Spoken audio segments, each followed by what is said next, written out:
One of the many unexpected casualties of the LLM code generation boom is GitHub. Once considered the stable center of gravity for developers, GitHub is now becoming the place where the AI coding revolution crashes into the boring reality of infrastructure. Because if you haven't been following along, GitHub is going through something close to an existential crisis. In a recent tweet, its chief operating officer said that GitHub managed around 1 billion commits in 2025, but is now on pace to exceed 14 billion commits in 2026. In other words, GitHub is currently handling roughly 270 million commits per week, or around 27,000 commits every minute. GitHub Actions is growing just as aggressively. According to the same post, Actions usage went from 500 million minutes per week in 2023 to 1 billion minutes per week in 2025, and has already reached 2.1 billion minutes so far this week. So yes, all this newly generated code is putting enormous pressure on the infrastructure, and, sadly, it is becoming obvious that GitHub was not fully ready for this kind of load. In their defense, however, I think it's safe to assume that almost nobody would be ready for this kind of growth. In April, GitHub reported 10 incidents that degraded performance across its services. In May, it reported another 9. Then, popular projects like Ghosty and Zig announced they were leaving the platform. And, to add insult to injury, we also got the now famous Copilot incident, where the agent started inserting ads into pull requests. But regardless of the Twitter complaints and the current Reddit hate, keep in mind that this is a company managing 450 commits every second, so the core architectural reality of GitHub is quite fascinating. While the rest of the industry spent the last decade breaking everything into microservices, GitHub famously remains a massive Ruby on Rails monolith tied to a highly custom, distributed storage layer with more than 2 million lines of code and hundreds of engineers collaborating on it. So in this video, we'll look at what it takes to run one of the most important developer platforms in the world, and we'll analyze the technical details, allowing GitHub to store and serve billions of Git objects.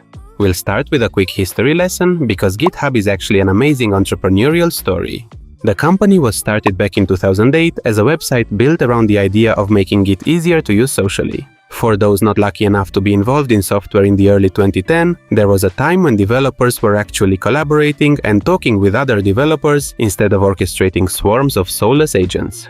Git itself had been created by Linus Torvalds in 2005 for Linux kernel development, and while it was fast, distributed, and technically brilliant, it was not exactly welcoming. GitHub wrapped Git in a web interface that made collaboration feel natural, especially for web developers who were becoming increasingly popular in that startup era and were known for having zero terminal skills. The timing was perfect. Ruby on Rails was exploding, startups were moving fast, open source was becoming a serious part of commercial software, and developers were starting to build their public reputation through code. Again, try to imagine, if possible, that there was a time when code was actually valuable. By 2012, GitHub became a household name and managed to raise major funding. Then, in 2018, Microsoft bought it for $7.5 billion. This was shocking at the time because Microsoft had spent years being seen as the villain of open source. But a $7.5 billion monolith only works if the storage layer underneath can handle the weight. And when you are managing billions of Git repositories, standard file storage simply snaps. So to understand how GitHub actually works under the hood, we have to look at the 3 core architectural pillars that keep the platform alive: spokes, vitas, and their unique front-end routing pipeline. If you've ever run a Git repository locally, you know it's basically just a highly structured Git folder full of compressed files called blobs, trees, and commits. Git relies heavily on local file system locks to make sure that when you write a new commit, you don't corrupt the history. But you can't just throw a million local.git folders onto a giant network drive like NFS and call it a day. The network latency and file locking bottlenecks would destroy performance instantly. Those of you still concerned with trivial things like software performance probably know that slow I/O is the killer of everything. Sure, CPU and memory are always important, but once your system spends most of its time waiting for disks, network calls, locks, replication, and synchronization, there is no amount of memory you can throw at the problem to make it disappear. And GitHub is especially sensitive to this because Git was designed around the assumption that the repository lives on a local file system. To solve this, GitHub built a custom application-level replication system called Spokes, which sits directly on top of networks of bare metal storage servers.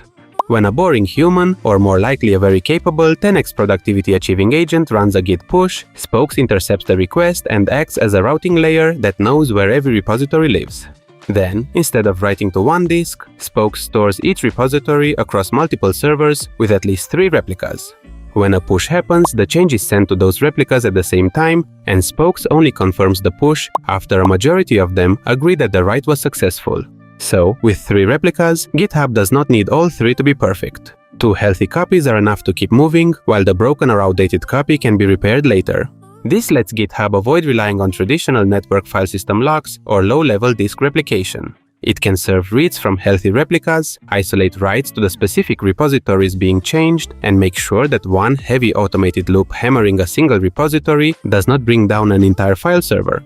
But keeping the files synchronized is only half the battle, because the real nightmare is dealing with Git's underlying physics. Git tracks history by traversing a directed acyclic graph, which is a massive interconnected web of commit, tree, and blob hashes. On a giant repository being bombarded by automated routines, walking millions of these pointers on every single push just to calculate what changed would cause complete disk thrashing.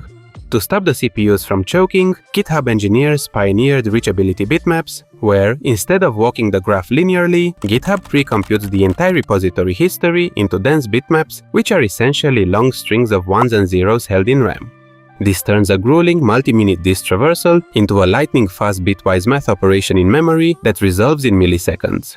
And, while Spokes handles the raw Git repository data, GitHub also has to store everything around the code, ranging from issues to pull request text, comments, and all the other tiny pieces of state that make GitHub feel like a product you are willing to pay a subscription for instead of a folder full of Git objects. Most of that is relational data, and GitHub has historically stored a huge amount of it in good old reliable MySQL. But running a platform with hundreds of millions of users on one giant MySQL database eventually stops working. GitHub began with a large central MySQL cluster, but as the platform grew, that model became harder to scale and riskier to operate because one overloaded database could affect too many unrelated parts of the product at once. The painful part is that splitting a relational database is not like moving your private customer photos into another insecure S3 bucket and calling it a day because data has relationships. To solve this, GitHub adopted Vitess, which is an open-source clustering system built on top of MySQL. This is also a software product with no mention of AI on its first page, which is nice. I tend to notice and appreciate such small details these days. Vitess acts as a routing and management layer between GitHub's Rails application and many MySQL database shards. Instead of the application needing to know every detail about where each piece of data lives, Vitess helps route queries to the right place, manage shards, and make it possible to split large databases without rewriting the entire product from scratch.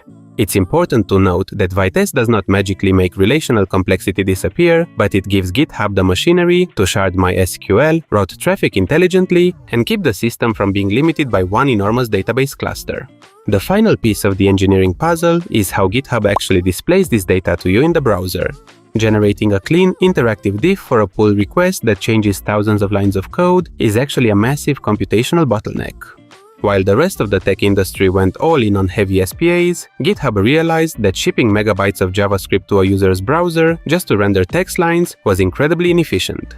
So they went with server-side rendering paired with lightweight native web components instead. When you open a pull request, GitHub's backend strips away complex layout abstractions, running low-overhead linear calculations to generate a code diff. They stream partial HTML chunks directly to the browser, utilizing virtualized list rendering so that only the lines visible on your screen are actually painted. What I find fascinating is that in the era of over-engineering, one of the biggest SaaS products in the world manages to do wonders with a plain old Rails monolith, some boring MySQL, and the most hated web technology in the world. And before wrapping up, here is your awesome trivia of the day, which is only barely related but spiritually very relevant. Because every story about large-scale infrastructure eventually becomes a story about boring assumptions failing in spectacular ways. One of the most expensive examples of this in engineering history happened in 1996 with the launch of the Ariane 5 rocket. Decades of planning and $7 billion went up in smoke exactly 40 seconds after liftoff because of a single unhandled data exception. The system tried to cram a 64-bit floating point value tracking horizontal velocity into a 16-bit signed integer space. The CPU overflowed, the primary computer choked, and, instead of failing gracefully, it dumped its raw debugging state directly into the flight controls. The rocket interpreted this absolute garbage memory slop as a sudden, violent diagnostic command to pivot its nozzles 30 degrees, and the aerodynamic forces tore the rocket apart instantly. Please let me know in the comments if you like these deep dives into tech companies, and maybe we'll start a new series. Don't forget to like the video, subscribe to the channel, and until next time, thank you for watching.